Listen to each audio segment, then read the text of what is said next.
pode ser uma parada meio complicada, então depois se você quiser chamar ou a galera da Apple para entrar em contato direto comigo, eu posso te ajudar nessa parada em um outro momento. Aí hoje você pode continuar acompanhando pelo Replit lá, mas é bom a gente conseguir fazer essa instalação aí direitinho. E é isso.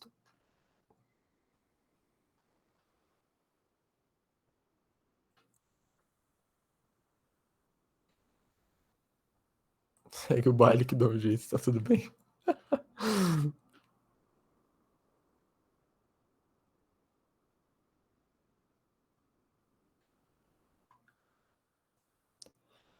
Boa noite, você poderia enviar os 2 links de ontem de novo, claro. Aqui. Esses 2 aqui, ó. Compilador online é esse aqui. E pro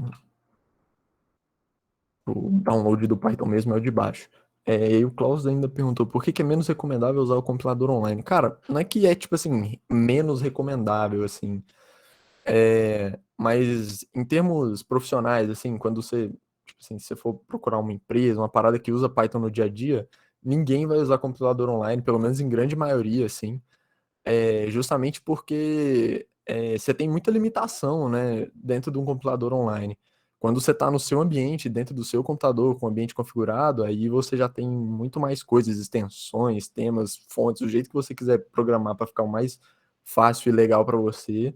Principalmente Fica. organização de arquivo também. Você vai Sim, precisar bastante, então faz muita diferença. né?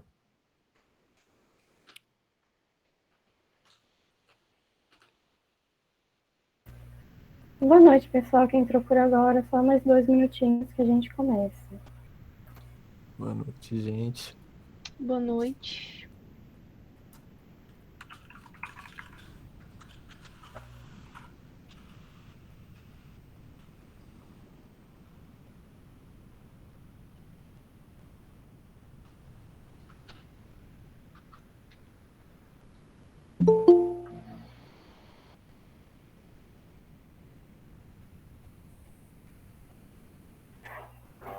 Só para dar uma avisada, enquanto já tem 30 pessoas aqui, quem esteve ontem e não preencheu o formulário, a gente. Oh, meu Deus, tem um negócio aqui.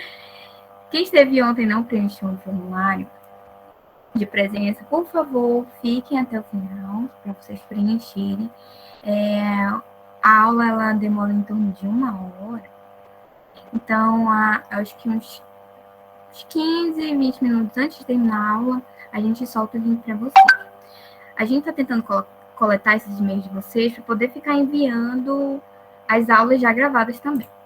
Inclusive, eu vou disponibilizar aqui no chat o link da primeira aula, caso alguém não recebeu o e-mail, tá bom?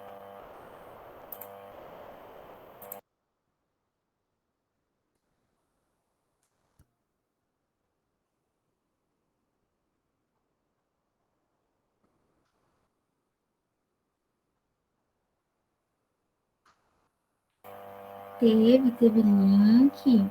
Vocês não podem perder, tá, gente? Porque precisamos desse formulário de presença para emitir o certificado de vocês, tá bom? Então, assim, vamos dar um desconto. Quem não preencheu ontem, pode preencher hoje, tá? Não vai ser penalizado no quesito de horas.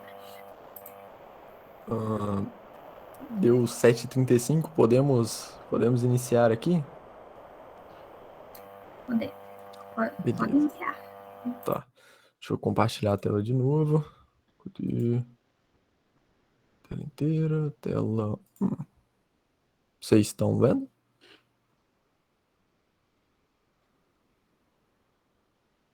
Agora foi.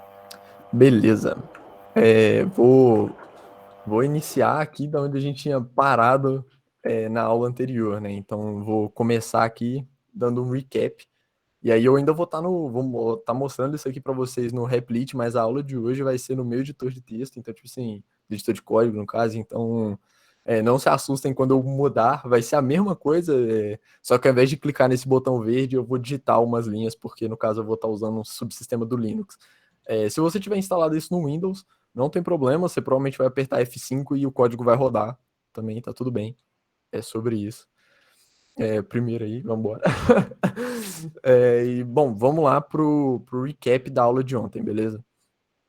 A gente começou a aula de ontem falando sobre nomenclatura, declaração de variáveis e tipos de variáveis. Então aqui, a gente tem alguns exemplos, né? A gente tem inteiro, flutuante, string, char, tem outros inteiros aqui. Então a gente tem variáveis aqui, como declarar, lembrando, só o nome, igual e o valor que você quer atribuir a essa variável. Além disso, a gente deu uma olhadinha ali interessante nas operações aritméticas envolvendo o Python. Então a gente viu adição, subtração, multiplicação, divisão inteira, exponenciação, módulo. A gente viu essas operações, não que a gente vai usar todo dia, a gente vai usar uma exponenciação, mas é bom saber. Então tá aí. Além disso, a gente viu algumas funçõezinhas auxiliares.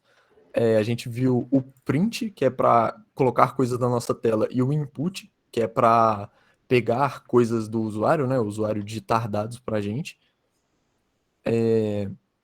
A gente viu mais ao longo da aula, a gente continuou vendo variáveis booleanas, então o verdadeiro e falso, e toda a lógica condicional. Então, se algo for verdadeiro, um bloco de código executa. Se não, o outro bloco de código executa.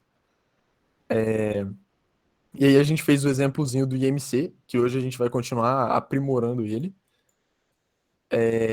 Então aqui está o exemplo do input, como eu tinha falado. Aqui está a cálculo do IMC, o cálculo do IMC, e aqui os prints relativos ao resultado desse cálculo. Então, beleza. No final da aula a gente foi vendo algumas outras coisas mais interessantes. A gente deu uma olhadinha em listas e a gente viu listas de inteiros, listas de strings, alguns métodos que a gente pode usar com listas, por exemplo, append para colocar no final, sort para ordenar a lista e remove para remover algum item da lista. E aí a gente terminou meio que a aula falando de laços de repetição, e aí a gente falou principalmente do for aqui, né, mostrando para cada compra na lista de compras para printar o nome da compra. Então, a gente deu esse exemplo no final e eu ainda terminei ali falando um pouquinho sobre nomenclatura de variáveis e código limpo, que é o que a gente chama. Então, fizemos aí um belíssimo recap. Vamos para a aula 2 agora. E a gente vai continuar a aula 2, lembrando. Não vou usar o Replit mais, mas, assim, se você não conseguiu dar algum problema na instalação do seu Python, não conseguir, não tem problema. Você pode acessar esse. Eu vou até mandar o link de novo, inclusive, porque eu acho que o Meet ele não mostra o chat. Então, vou mandar o link de novo. Você pode acessar isso aí e ir programando junto comigo. E aí você vai sempre apertar esse botão Run aqui, mas o ideal seria a gente começar a migrar esse ambiente para o nosso computador mesmo. Então, vou abrir o meu editor de código aqui. Espero que vocês não se assustem muito. Que visão, hein? Você tá aparecendo? Tá. Esse aqui é o meu editor de código. O nosso código em Python vai ficar aqui, então é a mesma coisa, assim, as cores vão estar um pouquinho diferentes, porque eu uso esse esquema de cores aqui no VS Code, mas não tem problema. E o meu botão verde vai ser esse comandinho aqui no terminal. Então eu vou executar esse comando e, na verdade, o que ele está falando é só execute esse arquivo, que é o aula2.py, e compile ele usando o Python 3. Então, tá tudo bem. Mesma coisa, só vou estar nesse ambiente aqui interno, ao invés do Replit. Beleza. Então, a gente vai continuar a aula de hoje, basicamente do ponto que a gente parou a aula anterior, que é os laços de repetição. Então, vou escrever um comentário aqui de laços de repetição. E, além disso, eu vou abordar um pouquinho com vocês de pontos de parada e continuidade. E vou colocar um pontinho aqui também, pontos de parada e continuidade. E uma outra função auxiliar, a gente já viu o print e a gente já viu o input, a gente vai ver hoje o range nessa área de laços de repetição. Então, bora lá. A primeira coisa, a gente tinha começado, vou até copiar o mesmo array, inclusive, que a gente estava usando, se eu não me engano, era de lista de compras, não era? Então, vou declarar ele aqui de novo. Deixa eu pegar ele aqui. Isso, a gente tinha feito a lista. Beleza. Então, a gente vai estar usando a mesma lista aqui, lista de compras, e aí vocês podem copiar do arquivo anterior, lista de compras. E aí, vou voltar também com o exemplo do loop da aula anterior, que é for compra em lista de compras, print compra. Então, foi esse o exemplo que a gente tinha parado na aula anterior. Se eu executar, você vê que ele responde da mesma forma. Super legal. Beleza.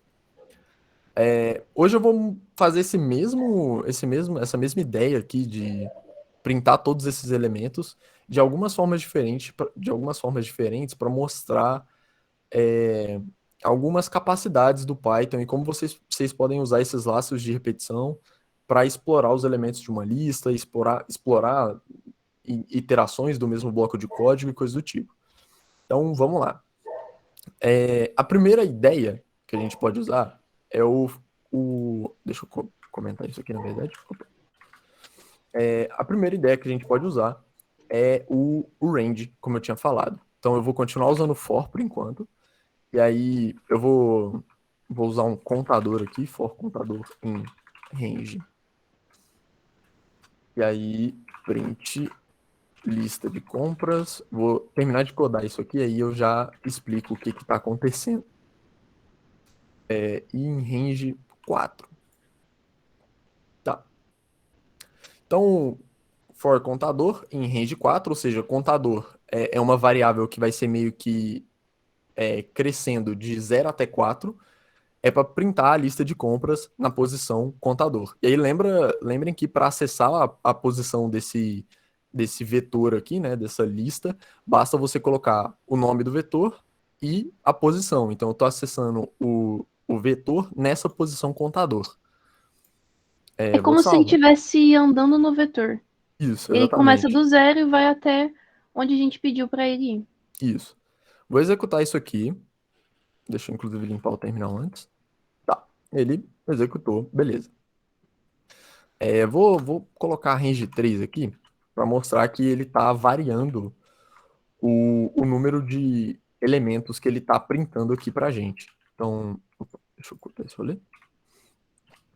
Conforme esse range vai variando, vocês podem ver que ele está percorrendo menos elementos nessa lista, né? Então, quando eu coloquei range 4, ele percorreu a lista inteira, que tem 4 elementos. Quando eu coloquei range 3, ele percorreu 3 elementos. Quando eu coloquei range 2, 2 elementos. E aí, se eu colocar range 1, é a mesma coisa de eu puxar o primeiro elemento somente. Beleza. Então, essa aqui é uma outra forma de percorrer essa lista. Lembrando que essa primeira forma que eu ensinei, ela é mais sucinta, ela é mais limpa, digamos assim. Mas nem sempre vai ser esse caso de ser uma lista, né? Então, vamos supor que você queira descobrir os números, simplesmente, de 1 a 10, aí, de 0 a 9, né, na verdade. Você poderia colocar o print contador aqui e ele printaria para você esses números. Então, você vê aqui que quando a gente executa, ele de fato vai de 0 a 9, e esse range, lembrando, no Python a gente sempre começa a contar em 0, né? Então, aqui 0 a 9, super legal. Então, beleza. A gente já viu 2 jeitinhos diferentes de caminhar nessa lista, mas também esse segundo modo aqui, ele também tem um extra, que é ele também pode simplesmente avançar ou repetir esse bloco de código N vezes, né? Então, legal. Vou mostrar um outro jeitinho que é interessante também. Agora eu vou copiar esse jeito inicial aqui. Vou descomentar ele. E agora eu vou mostrar para vocês uma parada que a gente chama de ponto de continuidade. Então, vamos lá.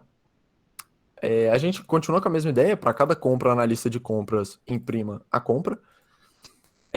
Só que aí, antes de imprimir a compra, a gente pode colocar aqui uma verificação. Então, se a compra for igual a, por exemplo, deixa eu pensar, a leite, se a compra for igual a leite, ele vai printar encontrei o leite. Então, o que está acontecendo aqui? Ele está pulando de elemento em elemento, verificando, opa, banana, maçã, leite, e aí quando ele chegar nessa linha, ele vai ler se leite for igual a leite, então printa encontrei o leite. E reparem que no meu editor aqui, eu estou colocando dois iguais, tá? Isso aqui não é um igual só, é muito importante isso, porque lembrando, um igual é para atribuição, é quando a gente cria a variável aqui, né? Dois iguais é para comparação. Então, beleza. Se a gente executar isso aqui, deixa eu limpar o meu terminal de novo. Você vê que ele fala, opa, banana, maçã, encontrei o leite, leite, biscoito. Então, pô, interessante. A gente pode fazer condicionais aqui internas para pausar essa execução e essa exploração. Se a gente colocar uma coisinha chamada continue aqui, ou vou executar o mesmo código, vocês vejam que o leite não foi printado mais. Por quê? O que acontece? Essa palavrinha reservada continue, ela pula essa iteração. Então, o que a gente está fazendo? A gente está olhando para cada compra na lista de compras, se ele encontrar a compra leite, printa encontrei o leite, e continue, ou seja, vá para a próxima compra. Então, olha que interessante, a gente pode avançar o elemento que a gente está na lista, sem necessariamente mexer na compra, né, na variável compra. E beleza, ótimo, esse aqui é um exemplo. E agora eu vou dar esse mesmo exemplo aqui, copiar ele aqui, aumentar isso aqui. Opa, esse exemplo já foi. Então, espero que vocês estejam entendendo até aqui. Vou dar esse mesmo exemplo, só que ao invés de um continue, eu vou usar um break. E aí, a palavra reservada break, ela faz uma coisa similar ao continue, né? Ela sai, meio que vai para a próxima iteração, só que no caso, o break ele vai encerrar a próxima iteração. Então, eu vou executar isso aqui de novo. Vocês podem ver que nem o leite e nem o biscoito foram imprimidos, né? Foram impressos, sei lá.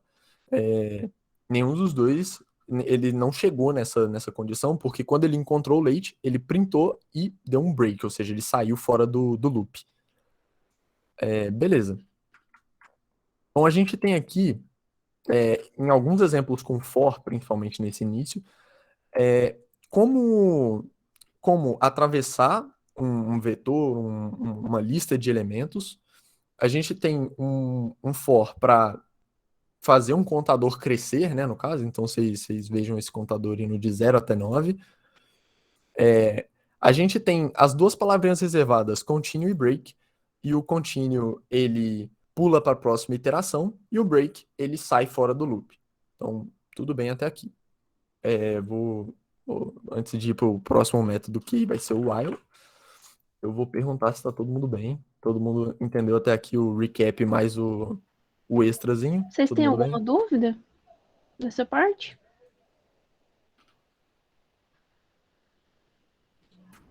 Tranquilo, beleza.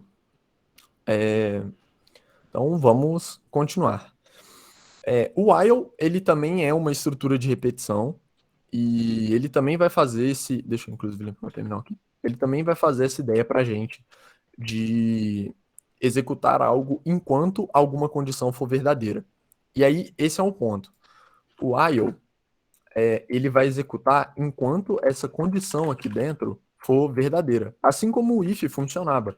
Lembra que quando a gente escreveu um if, a gente colocava uma condição aqui dentro? Tipo, sei lá, o nosso contador ser maior que 4, por exemplo. Ou, sei lá, a nossa compra ser exatamente igual a leite. Ele só vai entrar nesse bloco de código aqui se isso aqui for verdade. Da mesma forma, o while vai executar. Enquanto essa condição aqui for verdadeira, ele vai fazer o loop. Então, se a gente colocar aqui, vou criar uma variável contador aqui, inicializada em 0. Enquanto o contador for menor que 4, ele vai imprimir esse valor. E, além disso, ele vai ter que somar, né? Eu não posso esquecer que o contador recebe contador mais 1.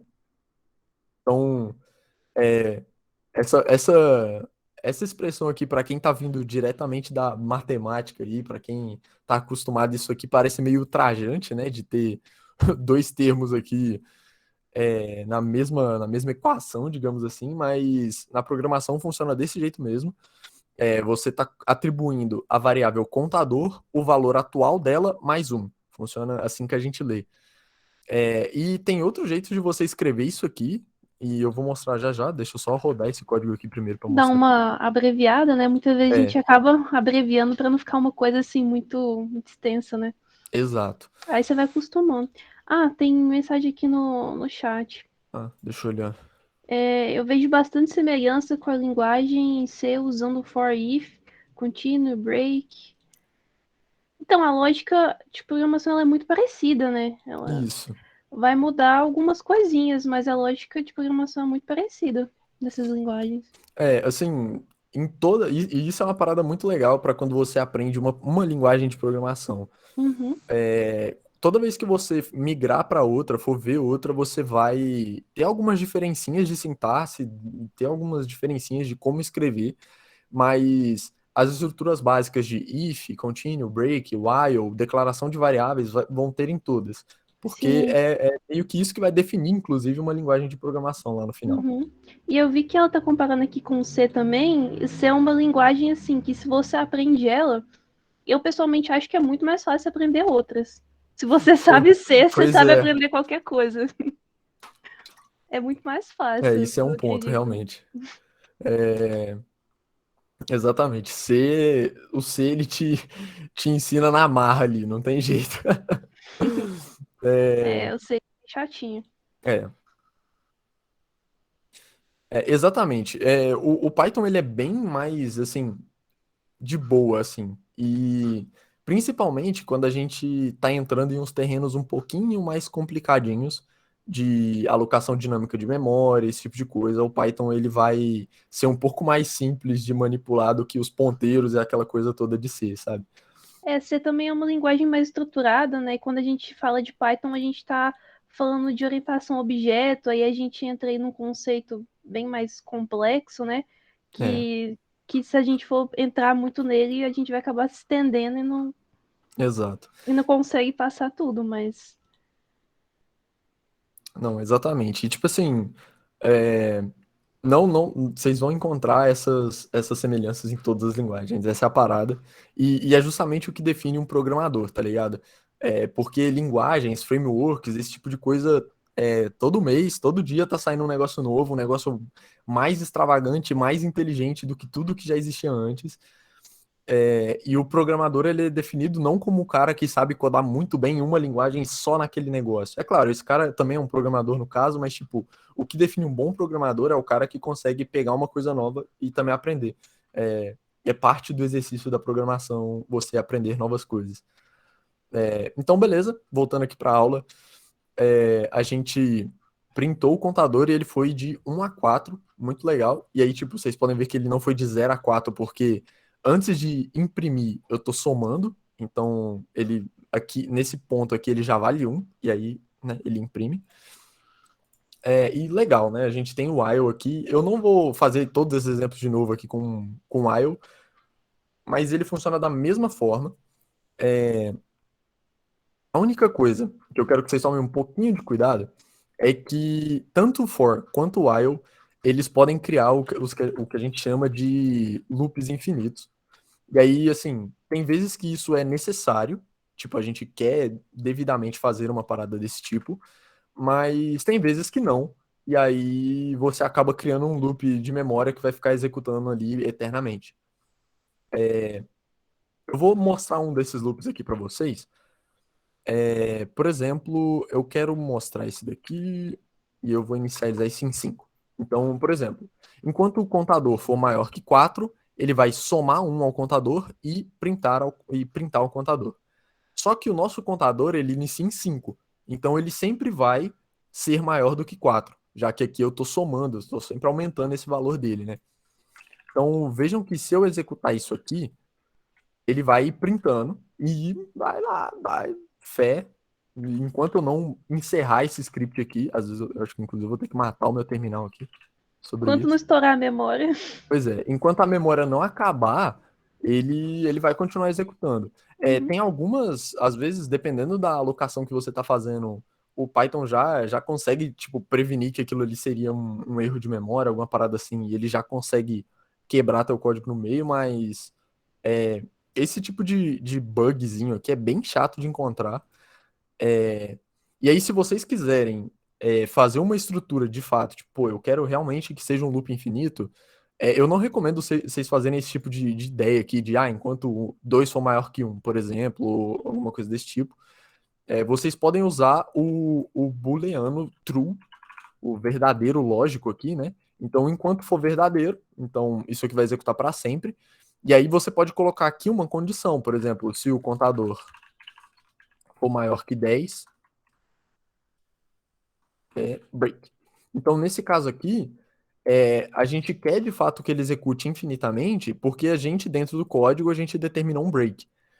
Isso é bem importante ter essa lógica de, tipo, não estou criando um loop infinito e eu sei o que eu estou fazendo aqui nesse começo. Vocês vão pegar isso com o tempo, não tem jeito. Mas, principalmente quem está começando, né? Mas, se eu executar esse código aqui... Ixi, é que eu coloquei contador e não declarei o contador, claro, né? Deixa eu apaguei a linha de declaração do contador sem querer aqui. Vocês veem que ele executa lá bonitinho e tem uma condição de parada aqui, né? Então, legal. Beleza. Terminamos aqui essa parte de loops. Mostrei um pouco do while, mostrei um pouco alguns loops fora aqui também. A funcionalidade desse loop é sempre a mesma, de repetir esse bloco de código N vezes. E mais para frente, no exemplo mais complicadinho, quando a gente entrar em funções agora, eu vou usar esses loops e aí, assim, vão acostumando a ler um loop e pensar, pô, esse bloco aqui vai estar repetindo várias vezes. Então, é isso, assim, vai, vão pensando, né, nesse ponto. Beleza. E agora eu vou voltar um pouquinho, na verdade, para falar por que a gente começou a estudar loops, na verdade, laços de repetição, né? E o motivo que a gente começa a estudar isso aqui é justamente para não ter que repetir o código várias e várias vezes. Eu tinha feito um exemplinho rapidinho com lista de compras, tipo, se o cara quisesse acessar todas as posições do lista de compras, ele ia ter que fazer uma por linha, ia ser um puta rolo, ia ser um negócio super difícil de fazer manutenção e escalar ao longo do tempo. Então, a gente começou a estudar loops justamente por conta dessa ideia de repetir blocos de código e não ter que ficar escrevendo manualmente cada bloco. E aí agora a gente vai ver uma outra estrutura que ajuda muito a gente a não repetir blocos de código e que facilita muito a vida do desenvolvedor, principalmente em termos de organização. E o nome dessa estrutura é função. Vocês podem lembrar da função matemática, ela é bem similar, assim, né? Vocês vão ver que o jeito que escreve é bem parecido. E eu vou criar uma função aqui chamada olá, e ela vai. Opa, olá. E aí, lembrando, para criar.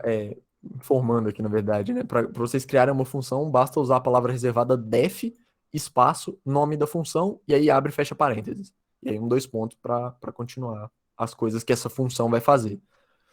E ela vai simplesmente printar um olá. Isso. Se eu executar esse código aqui, vou executar esse código, vocês veem que, pô, ele não mostra nada no meu terminal, ele não printou o olá. E isso ocorre porque a gente não chamou a função, a gente só criou ela, né? A gente só falou, opa, o olá é a série de instruções, olá é print, mas a gente nunca chamou o olá. Então, em algum momento aqui no nosso código, a gente precisa fazer um olá com abre e fecha parênteses aqui do mesmo jeito. E aí agora ele manda o nosso olá bonitinho. Show. O estudo das funções é muito importante, assim como na matemática é uma parada super importante, aqui na programação também justamente porque a gente pode encapsular blocos de código. Então a gente pode pegar um bloco de código grande, colocar ele dentro de uma função, e ao invés de repetir ele em vários locais do nosso código, a gente sempre chama função, e aí ela vai executar todo aquele bloco de código. Facilita muito a vida do programador, e vou mostrar aqui um outro extra aqui, né, na verdade. Além de você declarar a função desse jeito aqui, você também pode passar parâmetros para essa função, que vão ser coisas que essa função pode receber e ela vai usar dentro dela. Então, se essa função olá receber um nome, por exemplo, deixa eu colocar nome mesmo, vocês veem até que ele ficou cinzinho aqui, e aí isso aqui já é um extra do meu editor de texto afirmando que isso aqui ainda não foi acessado. E de fato não foi, né? Porque a gente só tá falando nome, mas em lugar nenhum a gente usou isso. E eu vou usar ele aqui, colocar um espacinho aqui, na verdade. Pronto. E aí, se eu chamar essa função, desse jeito aqui, eu não tô passando nome nenhum, né? Então, pô, ele vai dar erro. Ele falou que, opa, tá faltando um argumento, nome. E é exatamente isso que a gente vai passar para ele agora. Então, se eu passar aqui para ele Lucas e executar isso aqui, ele fala, olá, Lucas. Pô, então, legal, né? A gente já tem uma funçãozinha aí, um bloquinho de código, e é um bloquinho de código que tem um extra, né? Ele reage ao que a gente dá para ele. Então, pô, show da bola. Então, agora que esse primeiro passo de definir aqui o que que é função, o que que é loop, já está meio que concluído, eu vou voltar no exemplo do IMC e eu vou tentar refazer ele com vocês. Vou dar um tempinho para vocês, na verdade, tentarem fazer isso sozinhos, porque é importante você ter o tempinho para você mesmo apertar as teclinhas. E aí eu vou dar um tempinho para vocês e, tipo, a ideia vai ser o seguinte: eu vou pegar o código do IMC aqui, e aí vocês vão ter um tempinho para copiar também, tá tudo bem. Deixa eu olhar aqui qual que era o código dele. Cadê? Aqui. Esse aqui era o nosso código do IMC, ó. Ele declara uma altura, deixa eu descomentar ele, inclusive. Tem uma altura, tem um peso, o IMC é esse cálculo aqui, e tem esse bando de if aqui que resolve a nossa regra de negócio. Beleza. O objetivo desse primeiro momentinho aqui vai ser primeiro encapsular toda essa lógica de cálculo aqui dentro de uma função, e aí a gente vai fazer isso aqui funcionar de outro jeito.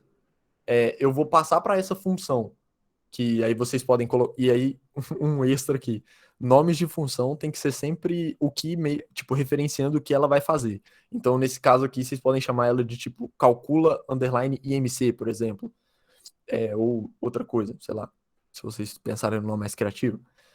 E aí a ideia vai ser pegar esse bloco de código do IMC, jogar dentro dessa função, e para essa função nós vamos passar o peso e a altura, e ela vai retornar para a gente. Inclusive eu esqueci de falar do return aqui, né? Acabei de notar. E ela vai retornar para a gente o valor aqui, né? Quer dizer, na verdade, esquece o return. Ela só vai printar mesmo. Vou manter essa estrutura, depois eu explico o return.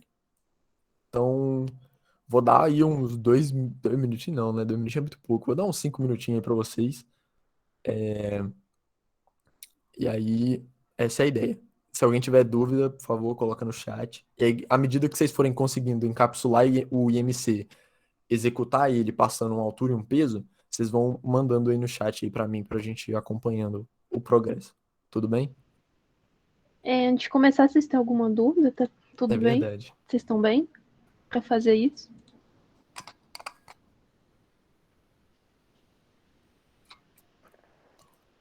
Tá. Se vocês tiverem dúvidas também, podem mandar, tá tudo bem, tá? É isso. Uhum. Tamo em casa. Show.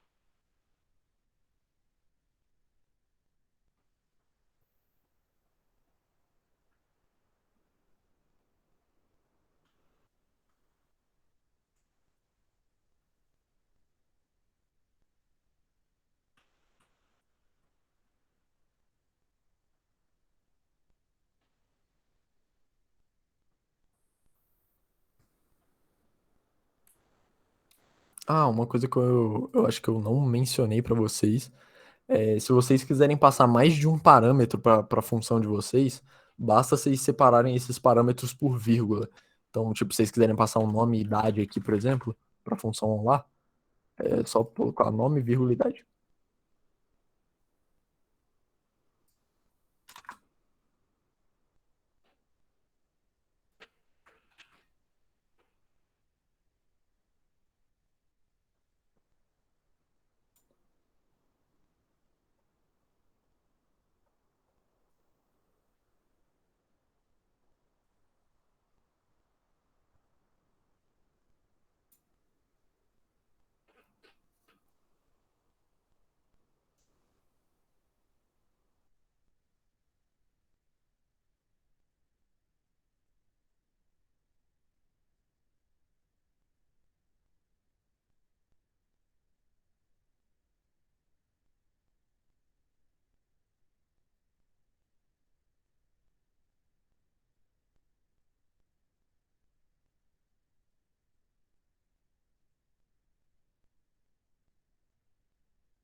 E aí, galera, acho que tá dando nossos 5 minutinhos, tá tudo bem.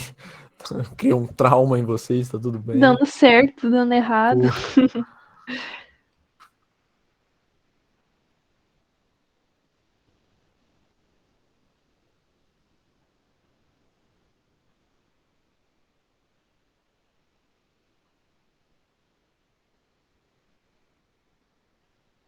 estéreo. Não sei se a galera tá passando muita dificuldade. Não Ficaram tão sei. quietinho depois que passou o Pô, exercício. pois é, pô.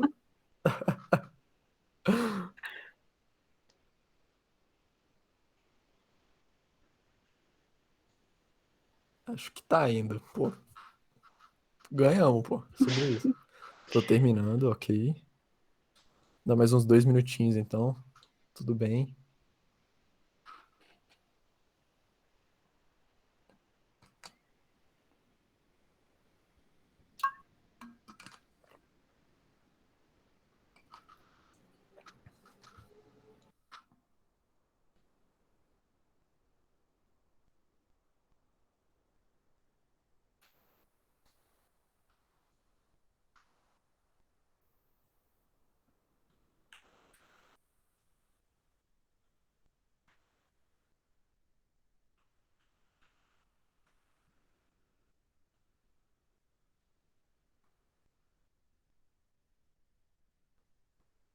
O input da altura e do peso a gente coloca depois da função. Não, não, não. É antes da função. Eles têm que estar declarados já antes da função.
Acho que eu vou começar a fazer a resolução.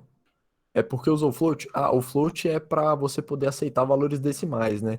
Que senão o cara teria que necessariamente colocar valor tipo inteiro, ou então se você não colocar o float, o input ele vem como padrão string. Então a gente usa o float justamente para aceitar valores decimais.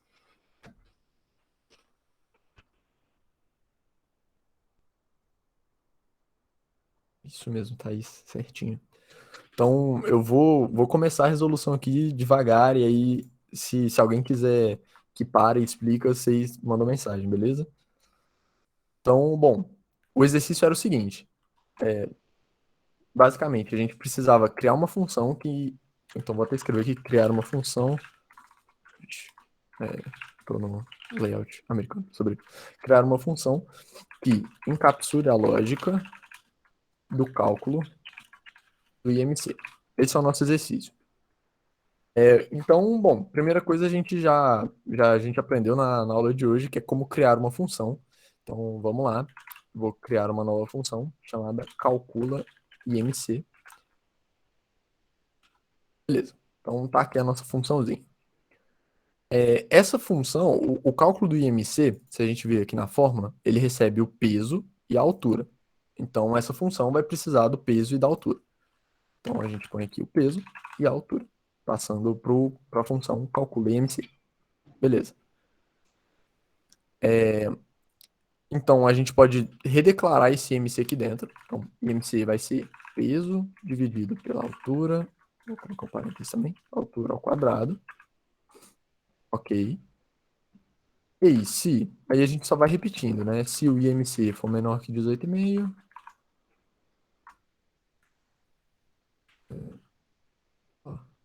terminou sem querer. Então, se o IMC for menor que 18,5, ele dá um print peso normal.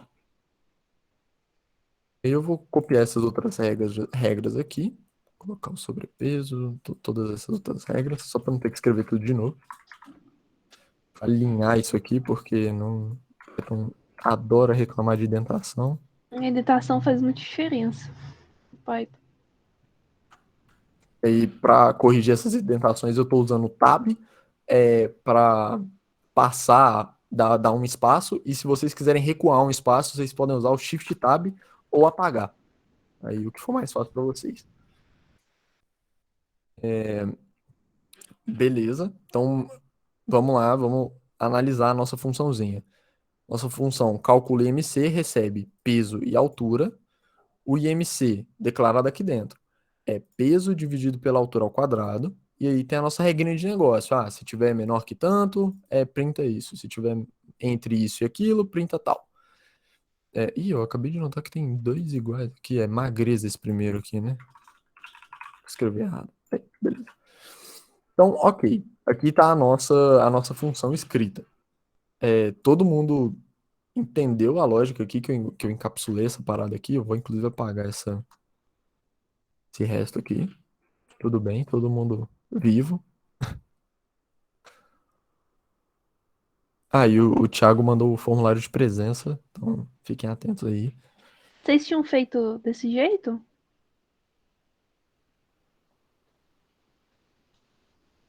Sim, beleza. Parece que tudo bem. Beleza. Então a gente já tem o primeiro ponto, né? A gente já tem a nossa função encapsulada com a lógica do cálculo do IMC. Beleza. O que que falta agora? Falta a gente chamar essa função. Então a gente vem, calcula IMC, abre parêntese, e aí aqui que tá a jogadinha. A gente precisa passar o peso e a altura para ela. Então a gente vai só passar, né, o peso e a altura para ela. E aí, vou ter que falar, eu joguei esse exercício aqui de propósito para dar um pouquinho de um parecer sobre escopo, que é uma parada mais técnica, mas é importante a gente saber. As variáveis que existem fora de uma função, tipo assim, essas variáveis altura e peso, elas existem para essa função aqui. Legal. As variáveis que são criadas aqui dentro da função calcule IMC, tipo a própria variável IMC, que recebe peso e altura ao quadrado, essa variável ela só existe dentro desse escopo. Então, se a gente pedir para printar o IMC aqui, por exemplo, você vê que ele já dá um bagulho assim, opa, IMC não está definido, porque ele só está definido aqui dentro do escopo dessa função. As coisas, tipo assim, as variáveis que você declarar aqui dentro só existem aqui dentro. Então, tudo bem, vamos executar a nossa função, vamos ver se de fato faz sentido e deu certo o nosso código aqui. Deixa eu tirar esse resto aqui, deixa eu comentar isso aqui também. Beleza. Opa. Então, de sua altura, é 1,80 e blau. E de seu peso, 73 e blau. Ele retorna o nosso normal. Então, beleza. Nesse ponto, vocês podem observar, tipo assim, visão de leigo mesmo, vocês já vão olhar assim e falar, pô, esse código está minimamente mais organizado. E o principal ponto para isso é que, pô, a nossa calcule MC, a nossa lógica aqui, tá inteira encapsulada dentro desse bloquinho. Inclusive, os editores de texto, de código, no caso, eles têm essa funcionalidade aqui de você poder esconder um bloquinho de função. Então, vejam que, assim, o nosso código, na verdade, pede a altura, pede o peso, faz o cálculo e retorna. Então, é só isso. Então, beleza. Uma outra parada interessante é que, como nada disso daqui tipo assim, como essa função, você pode declarar, o que eu quero dizer é, tipo assim, como você tem variáveis aqui dentro que não são necessariamente coisas lá de fora e tal, você pode declarar ela em qualquer outro momento. Tipo, se você quiser declarar ela antes da altura e do peso, não tem problema, vai funcionar do mesmo jeito. Porque quando o Python for ler isso aqui, a primeira coisa que ele vai fazer é interpretar essa função. Então ele vai ler, calcule MC é essa regra aqui e isso aqui. Ele vai guardar isso aqui num bloquinho de memória. E aí depois ele vai chamar, opa, altura é um input, o peso é um input, então o usuário digite essas coisas. E aí no final ele vai falar, opa, ele está chamando o calcule MC, que eu tenho isso aqui na memória. Então, dale. Beleza. Alguma dúvida aqui nesse processo? Tipo assim, tá? Vocês conseguiram entender aqui o que eu disse? Deu certo?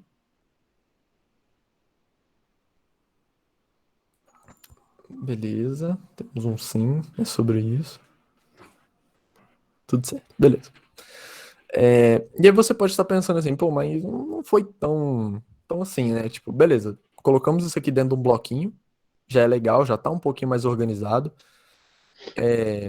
Temos as nossas declarações de variáveis aqui embaixo, mas, né, não adiantou muito a gente colocar isso aqui dentro de um bloquinho, né? Porque no final do dia,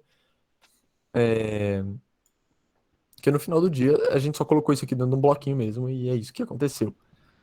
E aí que tá a jogada. A gente pode fazer esse tipo de coisa estar dentro de outras coisas. Então, por exemplo, se eu colocar isso aqui dentro de um loop, e aí observem que eu estou usando o loop while true aqui, né? Então isso aqui vai executar permanentemente até eu cancelar na marra aqui. Então eu vou declarar um contadorzinho aqui. Beleza, eu vou declarar um contador em 10 aqui. E eu vou falar que enquanto o contador for menor aliás, enquanto o contador for maior que 0. E aí aqui, toda vez eu vou dar um contador igual ao contador menos 1. Então, isso aqui vai executar esse script de calcula IMC várias vezes. Ele vai estar nesse loop aqui, e aí aqui já começa a ficar bem mais organizado do que se eu tivesse tudo isso aqui, todo esse bloco aqui dentro. Entende?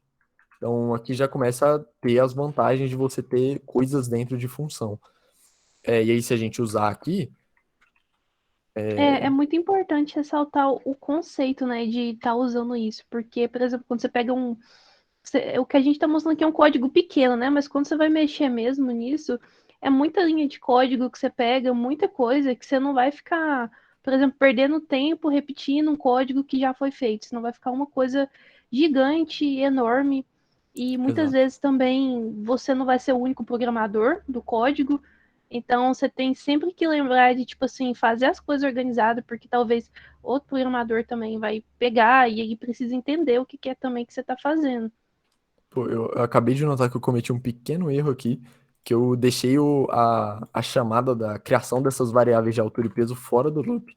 Então, isso aqui tem que estar dentro do loop, porque a cada iteração a gente quer novas alturas e novos pesos do usuário, né? Então, agora deve funcionar bonitinho. Deixa eu colocar aqui um 85, 76.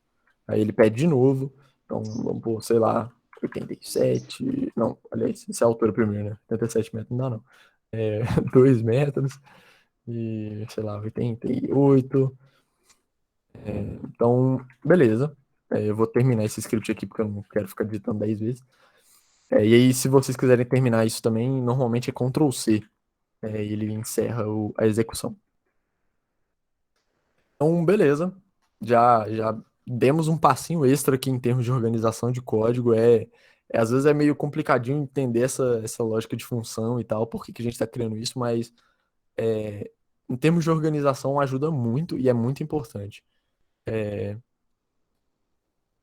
Deu para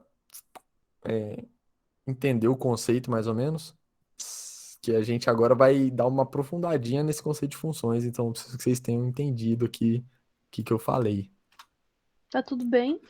Bem, gente? Beleza. O Klaus não cai ainda. Tá mais ou menos tudo bem, ok, tudo bem. Se tiver alguma dúvida, Klaus, pode mandar aí.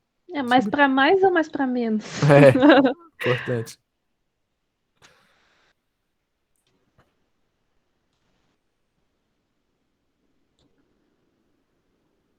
Mas para menos, vixe, perdemos.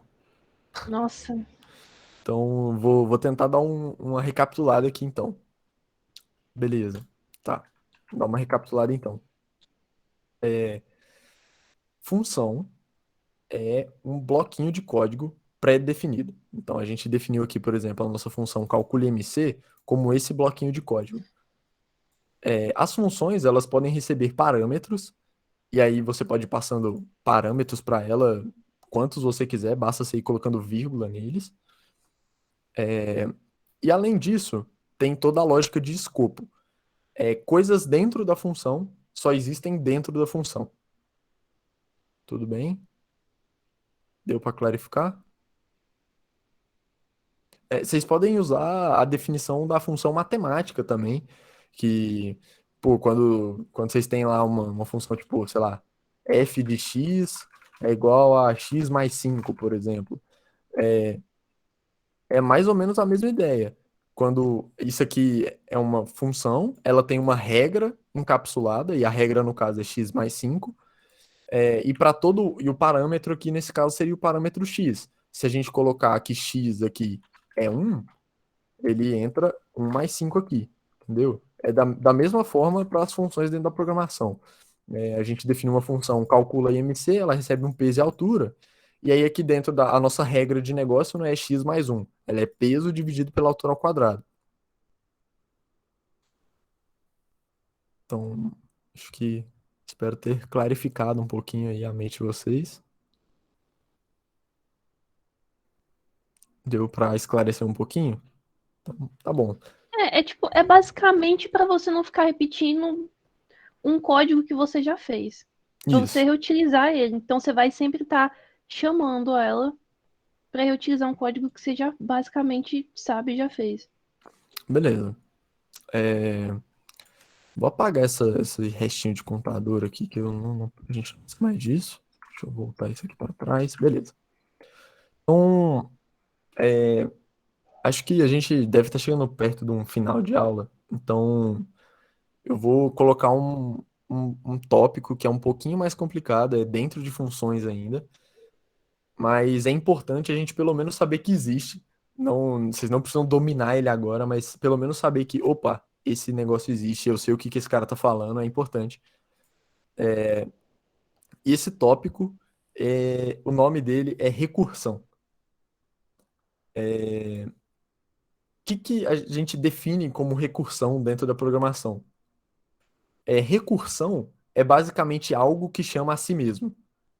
Essa é a ideia. E recursão aplicada nas funções é uma função que chama a si mesma. E o exemplo mais clássico, eu acho, é o fatorial, é o mais clássico que tem. E aí, para quem não lembra a definição de fatorial na matemática mesmo, o fatorial de um número, tipo, vamos falar que pegar o 5 fatorial, é 5 vezes 4 vezes 3 vezes 2 vezes um. É essa a ideia. E aí, para qualquer número, né? O fatorial de 10 é 10 vezes 9 vezes 8 vezes 7, por aí vai. Essa é a ideia. E aí, agora eu vou dar um exemplo para vocês. E aí, assim, não precisa quebrar muita cabeça nisso, porque recursão é um tópico complicado e muito extenso. Então, eu só vou mostrar aqui mais ou menos para vocês como funciona. A ideia de recursão. Vamos lá. Primeiro, eu vou criar a nossa função fatorial aqui. E a nossa função fatorial, ela vai receber um número. Assim como na matemática mesmo, né? A gente tem, sei lá, se a gente quer uma função fatorial, a gente passa um número para ela e beleza. Inclusive, eu acho que melhor aumentar um pouco a tela aqui, pô. Nem pensei nisso, porque poderia ter deixado um pouquinho maior a letra, mas, pô, foi mal. Pra próxima eu vou deixar grandão. É isso. Beleza.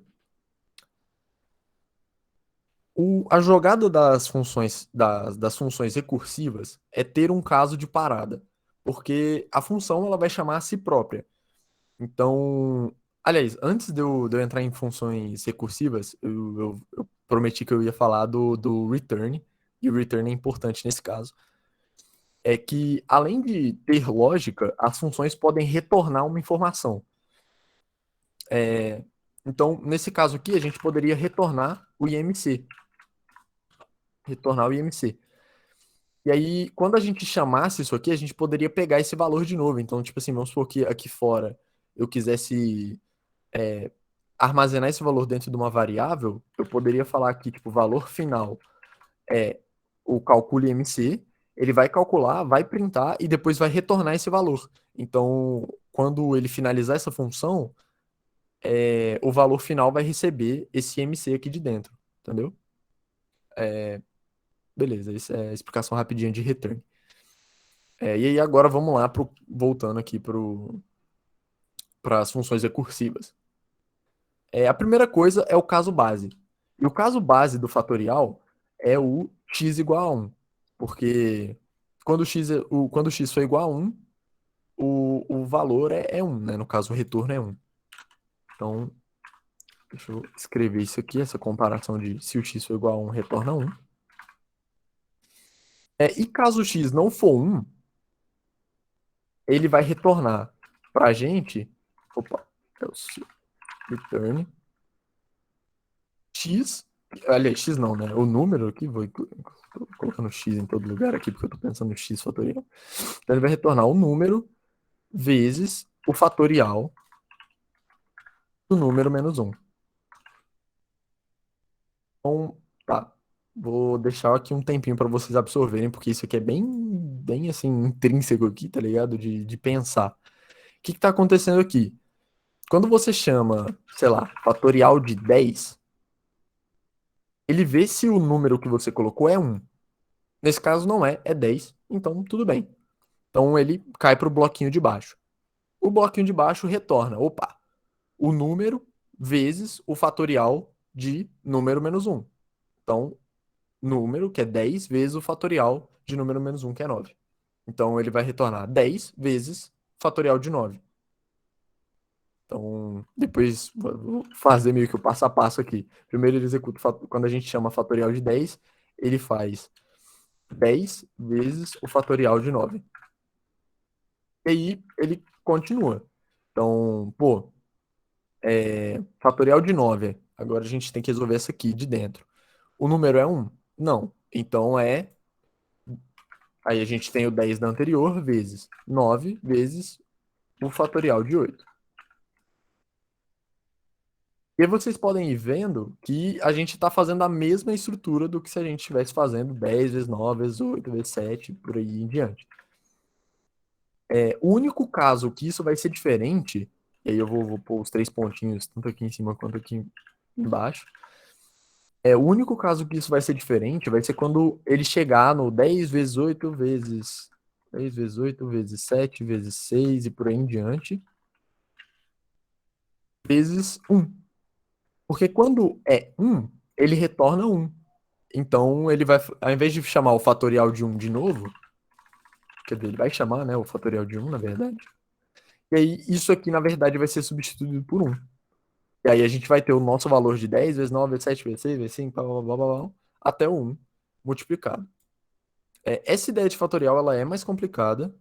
Eu vou deixar isso aqui, na verdade, comentado.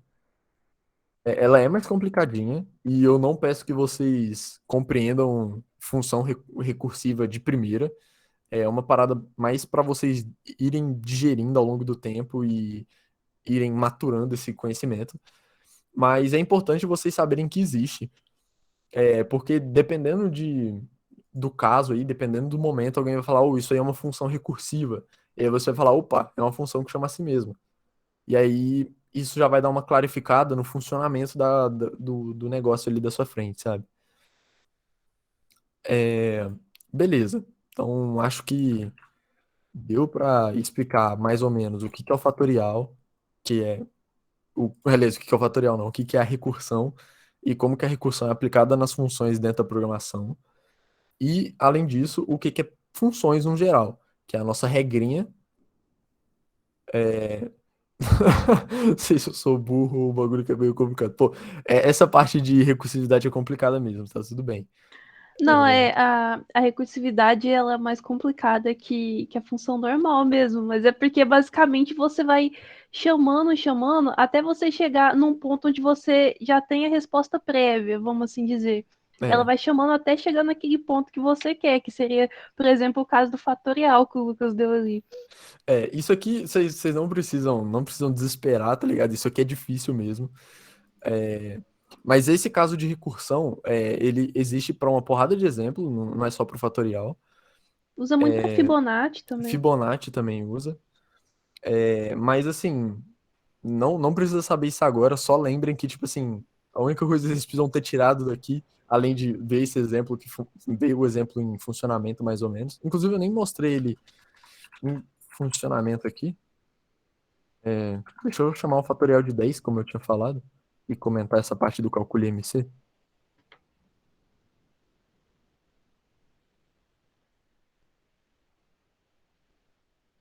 Só para saber, rola fazer gráfico com Python? Sim.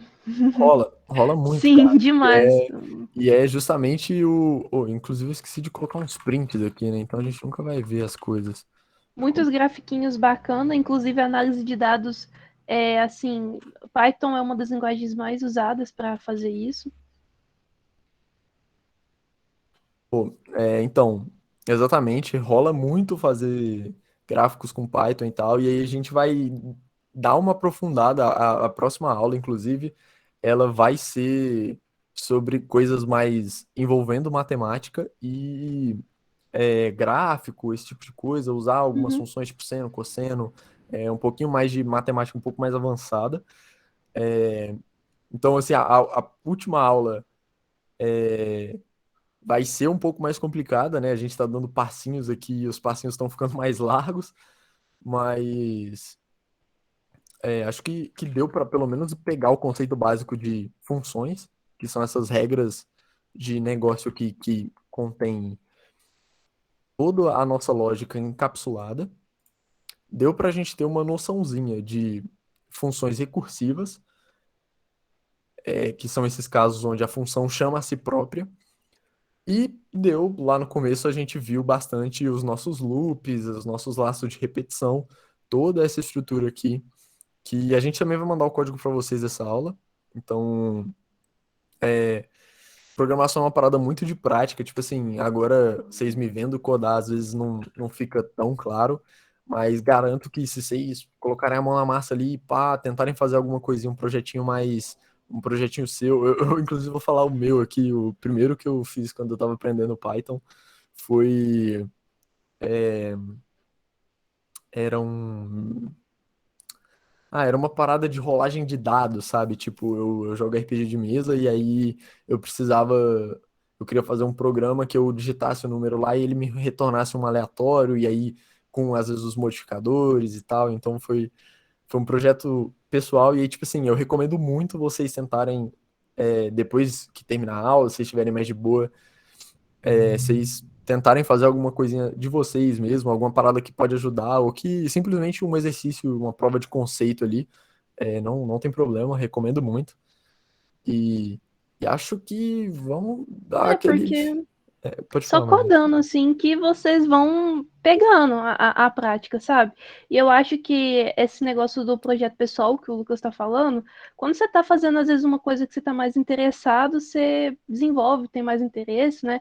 Por exemplo, o primeiro código, assim, projetinho pessoal que eu fiz com Python, eu fiz um bot pro Discord. E, assim, quando você está fazendo uma coisa bacana, você vai pegando jeito e vai fazendo. Então, eu recomendo que, tipo, faça um projeto pessoal, ou então, se você não tiver muita ideia, às vezes vê alguns exercícios para ir fazendo e aí vai pegando. Aí o Lucas, o meu xará aí, mandou um site para quem quiser praticar. Eu eu acho que esse dia de online eu já ouvi falar, mas então, se é o Ah, mesmo, eu acho que eu já sei qual que é. também já cheguei a dar uma olhada nesse site aí, tem muito exercício mesmo que a galera deixa lá para fazer. Uhum.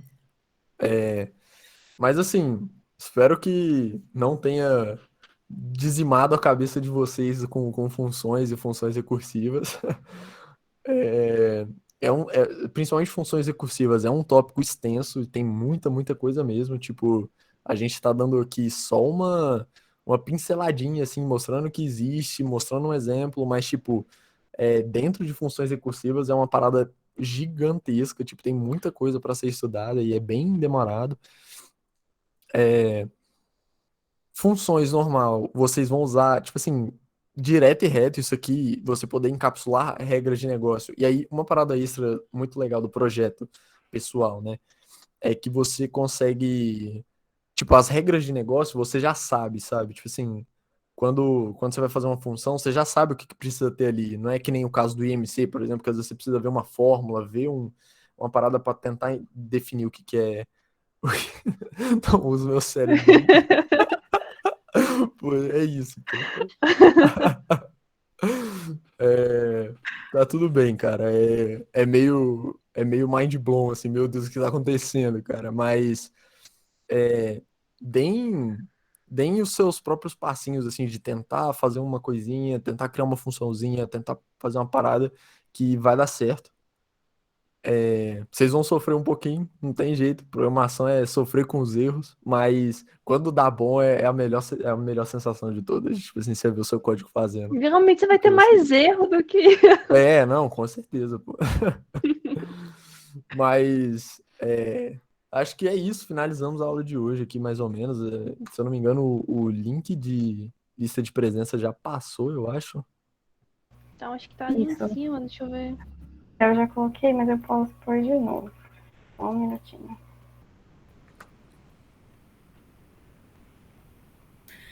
Tem um app também que tem altos treinos para treinar Python, que chama Mimo. Não sei se vocês conhecem. Ele é bom. Eu já dei uma brincada nele. Pô, eu não conheço ele, Esse eu acho mas. que eu não conheço também, não. Mas assim, tem vários, cara. Tipo, tem muito mesmo, assim. Tem muita coisa. Tem muita coisa. Conhecimento na internet, principalmente dentro da área de programação, Uhum. mano, é uma parada absurda. Inclusive, Fórum também, assim, quando você estiver tendo dúvida, alguma coisa também você mandar lá. Muito fórum, muita coisa. Muito difícil, assim, às vezes você tem uma dúvida que, sei lá, ninguém nunca teve, sabe? pois é, Stack Overflow pô, também, é. nossa, como eu uso. Stack Overflow, não consigo programar sem ele, pô. Impossível. Sim. E aí, assim, como a próxima aula vai ser mais dentro de matemática um pouco mais complicadinho, a gente vai ter gráfico, vai ter algumas outras coisas extras que Python é muito bom, né, com números e com esse tipo de coisa. Antes da gente matar de vez essa aula, eu queria mostrar rapidinho é, uma plataforma, que no caso é o GitHub, e além de mostrar essa plataforma, eu quero mostrar um repositório, que é como se fosse uma pasta, e aí o nome dessa pasta é Awesome Python. E aí, tipo assim, isso aqui é um monte de coisas que o Python consegue fazer. E aí eu só queria mostrar para vocês o tanto de, tipo, qual que é a abrangência dessa parada. A gente já falou um pouco de nível mais micro, né? Mostramos código, mostramos como codar de fato. E agora, no nível mais macro, a gente tem Python sendo usado em, tipo, 1 milhão de coisas. A gente tem Python sendo usado para fazer site, para fazer CMS, para fazer back-end, para fazer, putz, gráfico, machine learning, IA, pô, velho, é um absurdo. Tipo, o Python é muito grande e, pô, vocês vão ver coisas em Python direto e reto, assim, não tem como escapar. Então, é muito legal que agora você já tem uma ideia de, tipo assim, olhar, entender um código, entender o que está acontecendo. E aí, para amanhã, fica coisas um pouquinho mais avançadas em Python. Então, a gente vai falar um pouco sobre coisas mais dentro da biblioteca de matemática. É, a gente deve plotar alguns grafiquinhos e a gente vai tentar dar o básico do básico de orientação a objeto, tipo assim, só a ideia, pelo menos. E aí, acho que a gente finaliza esse mini curso com chave de ouro aí. Coisa boa. Espero que vocês tenham gostado e que eu não tenha dizimado muito a cabeça de vocês. Vocês usam o GitHub? Que eu posso também estar fazendo um repositório com os códigos lá para Pô, é vocês. verdade, pô. Aí eu só mando lá o código e compartilho com vocês. Pô, é verdade, a gente pode. Pô, é Uhum. verdade. Vou subir esses códigos pro Git depois. Inclusive, quem usa Git aí, se quiser me seguir, tamo aí, pô. Pá, segue o pai, calma. Segue eu aí, pô. É isso. Aí, manda o nome é LLXD. É isso. Pô, é isso, gente. Obrigadão pela presença. Não esqueçam de assinar a lista de presença aí, certificado, tem todo esse rolê. E valeu, gente. Isso. Eu mandei também o link do YouTube que a gente colocou a primeira aula, mas eu vou mandar também de novo quando a gente postar a segunda aula e também o e-mail dos materiais, tudo certinho para vocês, não se preocupem. Muito obrigada pela presença e não esqueça que amanhã tem mais. Boa noite, gente. Boa Valeu, noite, gente. Boa gente. noite. Boa noite, pessoal. Valeu, Pedro. Até mais.